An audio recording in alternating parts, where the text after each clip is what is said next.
안녕하세요. 지금 어디였냐면 부동산도 좀 둘러보고 하다가 간만에 피크닉 좀 왔어요. 그래서 ESG 피크닉을 시작하도록 할게요. ESG 피크닉 딴 거 없습니다.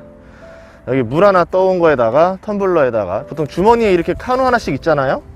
이 카누 하나를 넣어서 이렇게 해서 다시 타요. 쭉 타고 나서 뭐 하면 됩니까? 봉지는 다시 주머니에 넣고, 왜? 친환경이니까.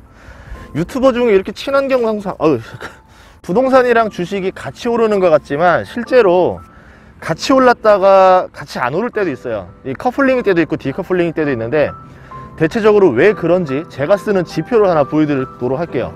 제가 보는 부동산 지표는 M2 통화량이라는 게 있어요. M2 통화량이라는 게 뭐냐면 시중에 돈이 도는 걸 말해요.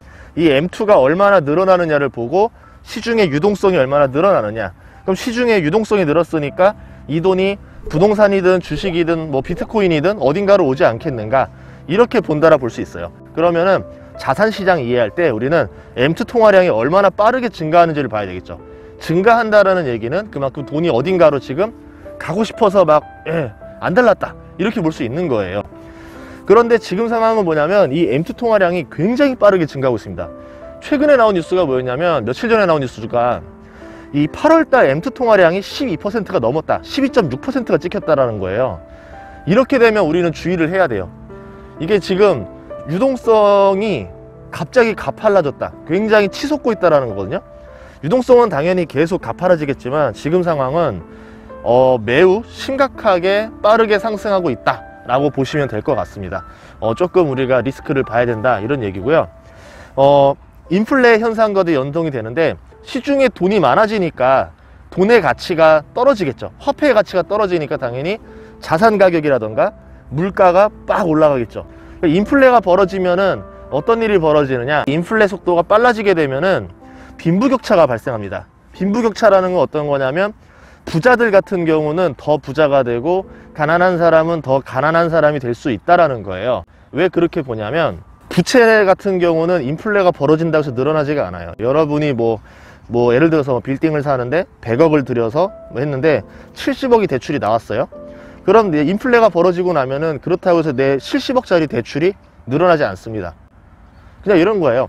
어쨌든 내가 70억을 대출을 확정 지었기 때문에 나는 죽을 때까지 70억만 갚으면 되는 거예요.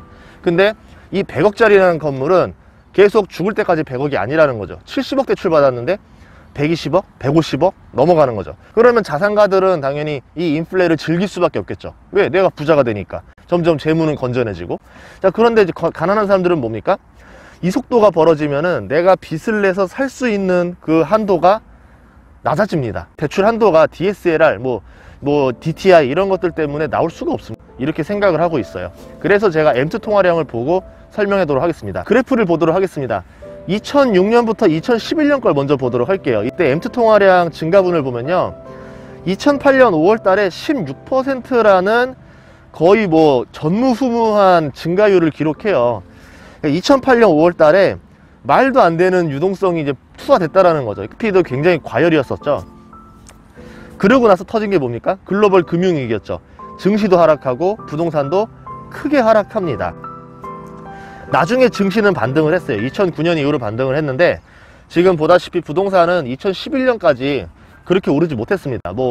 지방의 중소형 아파트, 광역시 몇 개 정도 빼고는 전반적으로 부동산이 오르는 장세는 아니었었어요.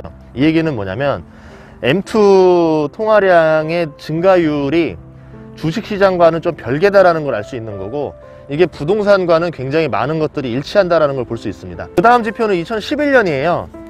2011년부터 2015년까지 유동성이 계속 야금야금 올라갑니다.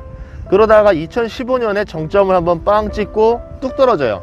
2015년에 그렇게 높은 정점이 아니었어요. 9%였거든요 증가율이. 왜 그랬냐면 차이나 쇼크가 터졌습니다, 그 여름에.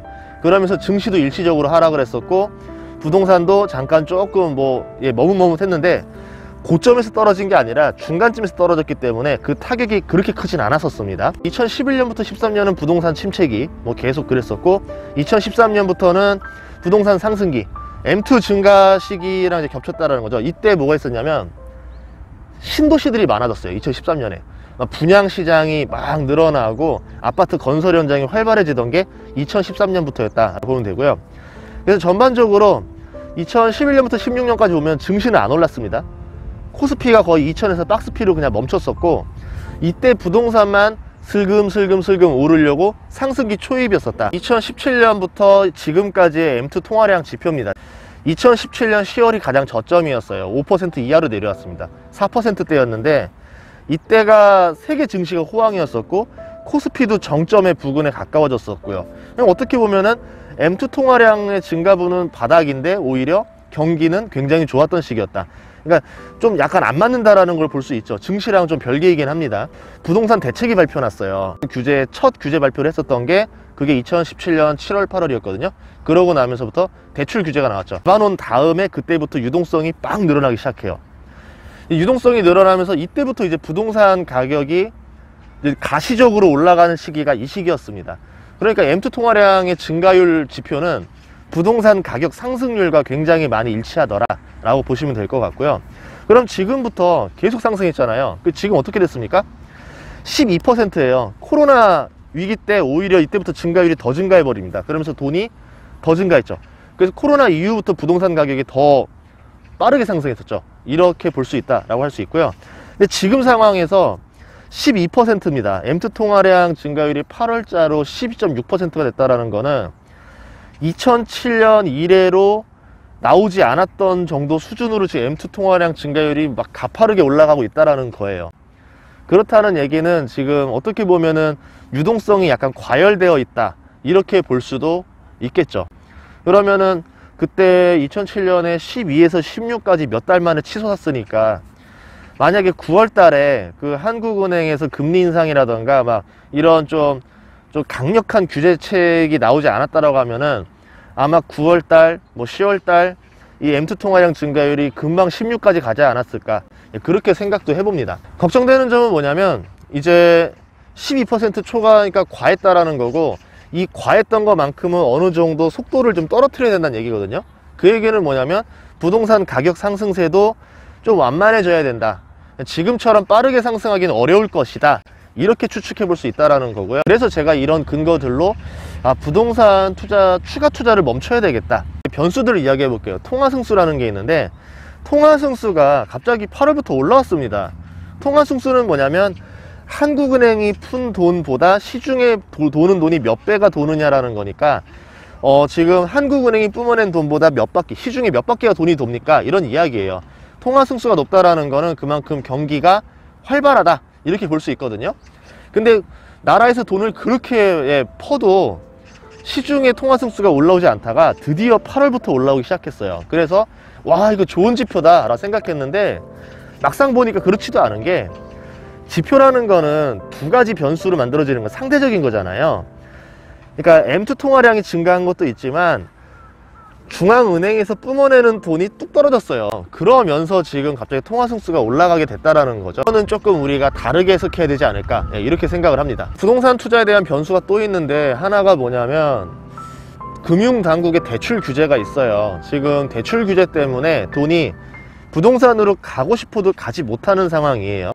그래서 지표들이 나빠지고 있는 것도 맞습니다. 거래량이 떨어지고 아무래도 좀 매매가 뜸하다 보니까 투심도 꺾여나가고 있죠. 내년부터 대출 규제가 풀린다고 하면 어떻게 될까요? 패닉 바잉 같이 약간 보복 대출, 막 패닉 대출 이런 사람들이 이러는 거죠.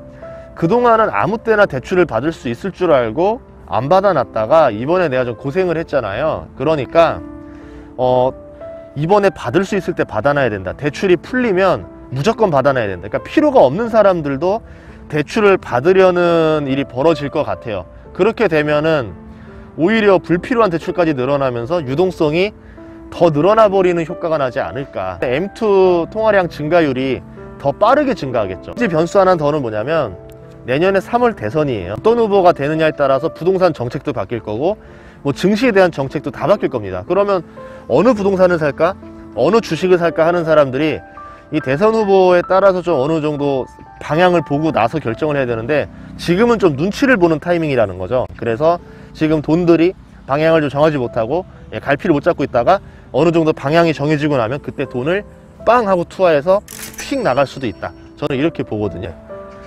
그래서 이런 변수들을 고려할 때 M2 통화량 증가율만 가지고 뭐 앞으로 집값이 떨어질 거야 오를 거야 이렇게 예단하기는 이르다라는 거죠. 이런 변수들 때문에 어느 정도 우리가 생각하는 거와 다른 결과가 나올 수도 있다. 여러분들도 투자할 때 M2 통화량 증가율이라던가 나머지 변수들도 체크하면서 투자하셨으면 좋겠습니다. 너무 주변의 소식들, 뭐 단편적인 이야기들에 너무 귀를 기울이진 않았으면 좋겠어요. 네, 이렇게 했고요. 간만에 저도 ESG 방송 한번 해봤습니다. 친환경 방송이에요. 이렇게 하니까 조명도 안 들고, 예, 자연 조명 아래서 핸드폰 2개만 놓고 지금 이렇게 해서 촬영을 하고 있습니다. 되게 좋네요. 다음에도 이런 기회가 있으면 좋을 것 같아요. 자, 다음 시간에도 좋은 정보를 찾아뵙도록 하겠습니다. 감사합니다.